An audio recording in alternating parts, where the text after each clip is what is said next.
ఆ రెగ్యులరైజేషన్లో నాకు గవర్నమెంట్ ఉద్యోగం వచ్చింది. కానీ అప్పటిదాకా 25 ఏళ్ళు పనిచేస్తే నా జీతం 5,000. ఆ తర్వాత మరి ఇంకో 30 ఇయర్స్ చేస్తే నాకు 15 ఎంత ఇంకో 50,000 60,000 వస్తాయి కావచ్చు. కానీ ఆ బానిసత్వం నాకు ఉందని చెప్పి నేను జీవితం చాలా విలువైంది.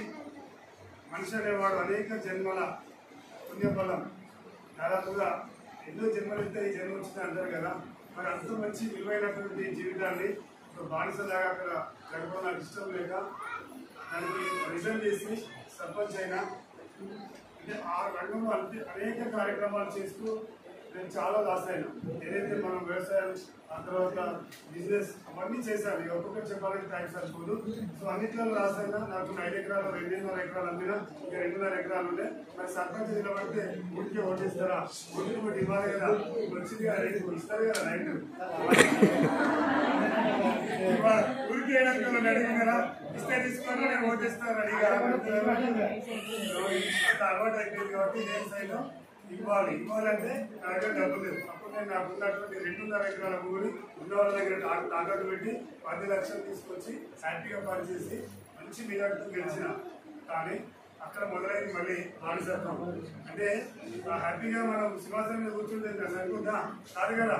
మళ్ళీ తెల్లారు లేస్తే వాటర్ ఇవ్వాలి, సాయంత్రం అయితే లైటింగ్ పెట్టాలి. ప్రతి ఒక్క అన్ని వనరులు ఏర్పాటు చేస్తే బెస్ట్ అనే ఒక పేరు వస్తుంది. ఆ బెస్ట్ అనేది ఉంటేనే మనం పైకి ఎదుగుతాం. అంటే ఇక్కడ సర్పంచ్ నుండి ఎమ్మెల్యేగా ఎదగాలంటే చాలా కష్టపడాలి కదా. సో అలాంటి క్రమంలో నేను సర్వీస్ చేస్తున్నా. ఆ చేసే క్రమం లోపల పెట్టుబడి మళ్ళీ బయట అప్పు చేయడం మొదలైంది. అలా మంచి కార్యక్రమాలు చేస్తుంటే డబ్బు ఖర్చు అయింది. చివరికి మంచి పేరు తెచ్చుకున్నా, కానీ అప్పు తీర్చలేకపోయినా. దానికోసం మళ్ళీ గౌరవం కోసం నాకు ఉన్నటువంటి 2.5 ఎకరాలు తెగ అమ్మేసి ఆ అప్పులు కట్టేసిన.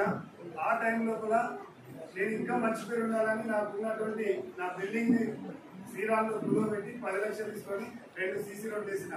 ఒక్కదానికే శాంక్షన్ వచ్చింది, మీకు దానికి రాలేదు. అలా లంచం ఇవ్వడానికి కూడా చాలా ఇది వర్షానికి పెండింగ్ అయిపోయింది, రికార్డ్ చేయించుకోలేని పరిస్థితి. సో అలాంటి సిచ్యువేషన్లో నేను ఎదురేని పరిస్థితిగా సో ఆ ఇల్లు మీద 30,400 పే చేయాలి శ్రీరామ్లోను. ఆ తర్వాత మహిళా సంఘం లోన్లు వాళ్ళందరికీ ఉన్నాయి కదా, మా మేడం కూడా అప్పు చేసింది. 15,000 మొత్తం 55,000 కట్టాలి. నా ఉద్యోగం లేదు, ఉన్న భూమి పోయింది. ఆ టైం లోపల పిల్లల ఎడ్యుకేషన్ కష్టార్థకం అయిపోయింది, వాళ్ళ ఫుడ్ పెట్టడం కష్టమైపోయింది. ఆ భయానికి ఏం చేయాలో అప్పుడు నిన్న చలి మొదలైంది. ఆ సమయం లోపల సంఘర్షణ వచ్చింది. ఆ సంఘర్షణకు ప్రతిఫలం ఏంటంటే బ్రెయిన్ ట్యూమర్. ఈ కాలు చేయి పడిపోతున్నారు అనిరుద్ధ్ దేశపాండే ఇది విజయకాశి దగ్గర అది భద్రకాళ హాస్పిటల్లో. సో అక్కడ ఆ మెడిసిన్ వాడితే ఆ టెస్టులు దానికి మళ్ళీ అప్పులు. ఆ తర్వాత అది వాడితే మొత్తం దిమ్ము పట్టిపోవడం, చీకట్లోకి వెళ్ళడం, పైకెక్కి ప్రయత్నిస్తే బతకాలని ప్రయత్నిస్తే పడిపోవడం, అలా నాశనం పడిపోతే అన్నారు. ఇక నీ వల్ల కాదు, ఉన్న ప్రాణం పోతుంది, ఇంటి దగ్గర రెస్ట్ తీసుకోవాలి. అలాంటి సిచ్యువేషన్లో నాకు ఈ యొక్క ప్రెస్టీజ్ పరిచయం చేసినటువంటి నా ఫ్రెండ్, నాకు పాట రాసినటువంటి వ్యక్తి కిషన్, అతనికి ఒకసారి గట్టిగా చెప్పదు.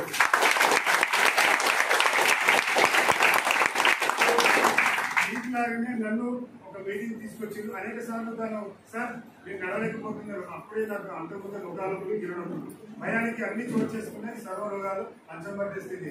అలాంటి సిచ్యువేషన్ లో నన్ను గమనించినటువంటి నా ఫ్రెండ్, మీకు లాగానే వెస్టీజ్కి రండి సార్, వెస్టీజ్లో ప్రొడక్ట్ వాడితే మీరు ఖచ్చితంగా మళ్ళీ జనంలోకి రాగలుగుతారు అన్నప్పుడు నమ్మకమే నన్ను మీకు లాగానే నేను కూర్చున్నా. ఆ రోజు నిజంగా సార్ నేను చాలా మంది ఒక టీచర్ వేసి నాకు హార్ట్ ప్రాబ్లం తగ్గింది, నేను ఫ్లాక్సాయిల్ వాడినా. ఇంకో టీచర్ వేసి నేను షుగర్ కోసం నేను గ్రూప్ హెల్త్ వాడినా, అలా 4 గంటలు వాడినా. ఈరోజు నేను నార్మల్కి వచ్చినాను, మన నారాయణ సార్ చెప్పినట్టుగా. అలా ఒక్కొక్కరుగా లేచి మళ్ళీ ఒక అంటే టెస్ట్ కూడా చెప్పడం వల్ల అదే నాకు భగవంతుడు అన్ని పోగొట్టుకుని నాకు ఆరోగ్యం ఇవ్వడానికి నన్ను ఇక్కడ పంపించాడు అని చెప్పేసి ఆ నమ్మకం మొదలైంది. ఎప్పుడు వదిలిపెడతా వెళ్ళిపోదాం అనుకున్న స్థితి నుండి, నమ్మకం లేని స్థితి నుండి మెల్లమెల్లగా నాలో ఆలోచన మొదలైంది. భగవంతుడు నాకు ఈ అవకాశం ఇచ్చినాడు. ఆ తర్వాత దేవిని నడిపిస్తున్న కానపురం నుండి తను నేను ఒక డాక్టర్ డ్రైవరు.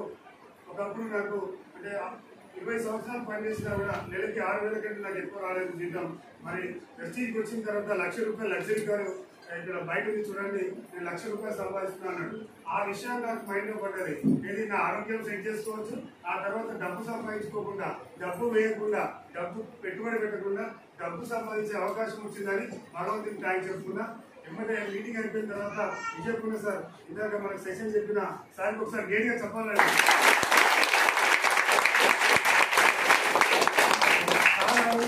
చెప్పిండు. ఎస్, నేను సార్ దగ్గర కూర్చున్నా.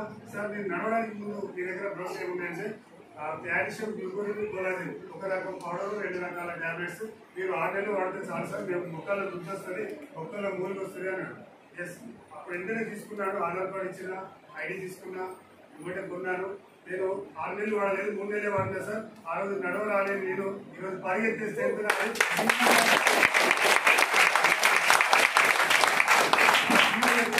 అది వాడితే నేను సింహం గారి సైతం కానీ అదంతా అబద్ధం సార్. నిజంగా అన్ని అబద్ధాలని నిజంగా ఈరోజు మనం నమ్మగలుగుతాం. నేనైతే నవ్వుస్తాను ఈ రోజు. ఆ రోజు అది చూసి మనం అన్ని వాడినాం, కానీ ఈ రోజు అవన్నీ ఫేక్. ఇవాళ మన లీడర్ చెప్పేది నిజం అనేది నేను నమ్మినా. అలాగే మా మేడంకి సయాటికి వచ్చింది, ఆమె హ్యాపీగా వ్యవసాయ పని చూసుకునేది. ఆ వ్యవసాయం అమ్ముడు పోయేసరికి ఆమెలో డిప్రెషన్ మొదలై ఆమెకు సయాటిగా ప్రాబ్లం వచ్చింది. అక్కడ హైదరాబాద్ వెళ్ళినా తగిన బాధ మన వెస్టీజ్ లో దాదాపుగా 3 లాక్ 4 లాక్ ఖర్చు అయినాయి. ఆపరేషన్ అయినా కూడా గ్యారెంటీ లేదన్నారు. అలాంటి బాధ నుండి మరి మన వెస్టీజ్ లో Birla oil, allergy oil, Q ten, లోని, అలవేరా 5 రకాల బ్లడ్ వాడితే ఈ రోజు ఆమె హ్యాపీగా 99% క్యూర్ అయిందండి. మరి వెస్టీజ్ ఒకసారి గట్టిగా చెప్పాలి.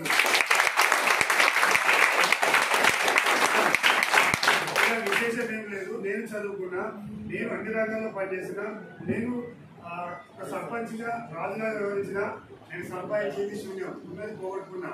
కానీ వెస్టీజ్కి వచ్చిన తర్వాత మీకు లాగా ఇంకా నేను మరి ఆరోగ్యం తెచ్చుకున్నా. ఎప్పుడో గర్గం వచ్చేది. అలాంటి సిచ్యువేషన్ నుండి మేము ఇద్దరం చావుకు దగ్గరైన వాళ్ళము. మరి ఈ రోజు మాకు ధైర్యం వచ్చింది, ఇంకా 100 ఏళ్ళు బతుకుతాం అంటే ప్రాణం ఉన్నంత వరకు ఎదిగి ఉంటామని ఒక నమ్మకం వచ్చింది సార్. మరి అంతేకాదు, అయితే మాకు వచ్చినటువంటి ఎక్స్పీరియన్స్ షేర్ చేయడం వల్ల అక్కడ ఏమైంది, మరి నేను